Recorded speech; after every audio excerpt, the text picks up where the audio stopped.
течение полугода, вообще удивительная вещь, в течение полугода практически со всех утюгов шло именно накачивание населения, что вот мы сейчас проведем форум, что все форум. Создавалось впечатление, что после этого форума мы станем жить лучше и легче, то есть нам станет жить легче. К сожалению, то, что я увидел, оно потрясало. Когда власть, которая готовила этот форум, на этом форуме начала говорить какие-то несуразные вещи. Когда премьер-министр заикался, запинался и в конце концов ушел с этого мероприятия.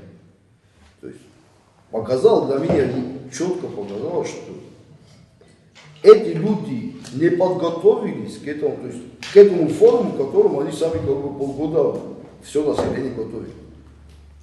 Это удивительно.